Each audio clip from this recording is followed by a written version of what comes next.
वानरों के समक्ष भयंकर महासागर विशाल लहरों से व्याप्त होकर निरंतर गर्जना कर रहा था। समुद्र तट पर बैठकर वे विचार विमर्श करने लगे। युवराज अंगद निराश होकर बोले, सीता जी को खोज पाने में हम लोग सर्वथा निष्फल रहे हैं।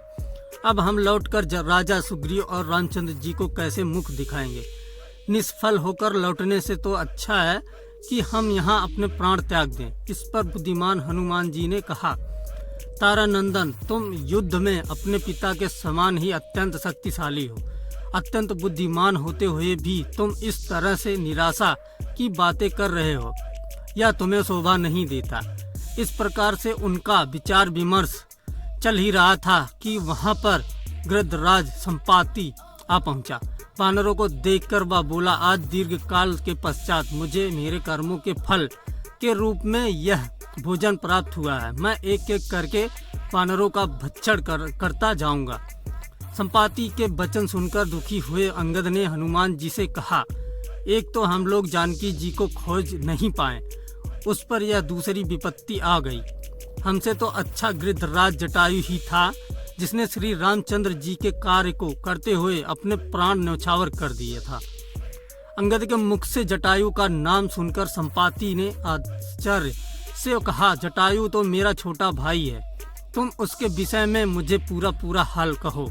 अंगद से जटायु के विषय में पूरा हाल सुनकर संपाति बोला, बंधुओं, तुम सीता जी की खोज करने जा रहे हो। मैं इस विषय में जो भी जानता हूँ वह तुम्हें बताता हूँ, क्योंकि रावण से मैं अपने छोटे भाई जटायु का प्रतिशोध लेना चाहता हूँ, परंतु मैं वृद्ध और दुर्बल होने के कारण रावण का वध नहीं कर सकता। इसलिए मैं तुम्हें उसका पता बताता हूँ। सीता जी का हरण करने वाला रावण लंका का राजा है और उसने सीता जी को लंकापुरी में ही रखा है, जो यहाँ से 100 योजन 400 कोस की दूरी पर है और इस समुद्र के उस पार है। लंकापुरी में बड़े भयंकर सुभट पराक्रमी राक्षस रहते हैं। लंकापुरी एक पर्वत के ऊपर स्वर्ण निर्मित नगरी है, जिसका निर्माण स्वयं विश्वकर्मा ने किया है।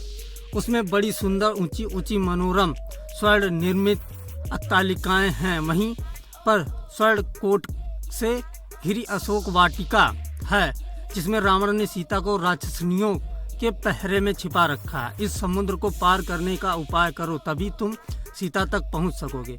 यह कहकर वह गृद्ध मौन हो गया।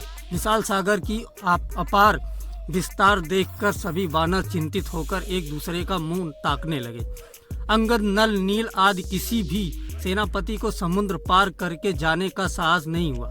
उन सबको निराश और दुखी देखकर वृद्ध जामवंत ने कहा, हे पवन सुत, तुम इस समय चुपचाप क्यों बैठे हो? तुम तो वानर राज सुग्रीव के समान पराक्रमी हो। तेज और बल में तो राम और लक्ष्मण की भी बराबरी कर सकते हो।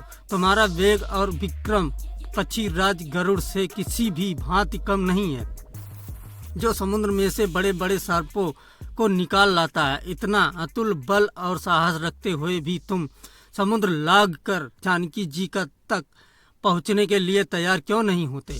तुम्हें तो समुद्र या लंका में मृत्यु का भी भय नहीं है, क्योंकि तुम्हें देवराज इंद्र से इच्छा मृत्यु का वर प्राप्त है। जब तुम चाहोगे तभी तुम्हारी मृत्यु होगी, अन्यथा नहीं। तुम केसरी के चित्रज्ञ और वायुदेव के औरस पुत्र हो, इसलिए उन्हीं के सदृश तेजस्वी और अबाध गति बोले हुए हम लोगों में तुम ही सबसे अधिक साहसी और शक्तिशाली हो। इसलिए उठो और इस महासागर को लांघ जाओ।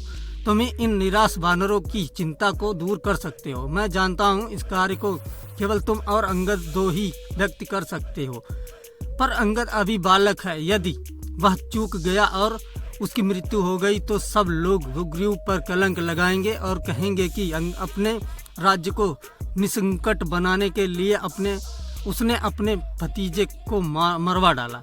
यदि मैं वृद्धावस्था के कारण दुर्बल न हो गया होता तो सबसे पहले मैं समुद्र लांघता। इसलिए हे वीर, अपनी शक्ति को समझो और समुद्र लांघने को तत्पर हो जाओ। जामवंत के प्रेरक वचनों को सुनकर हनुमान को अपनी क्षमता और बल का पूरा विश्वास हो गया। अपनी भुजाओं को तानकर हनुमान ने अपने शतक रूप का प्रदर्शन किया और गुरजनों से बोले, अपने आशीर्वाद से मैं मेघ से उत्पन्न हुई बिजली की भांति पलक मारते निराधार आकाश में उड़ जाऊंगा।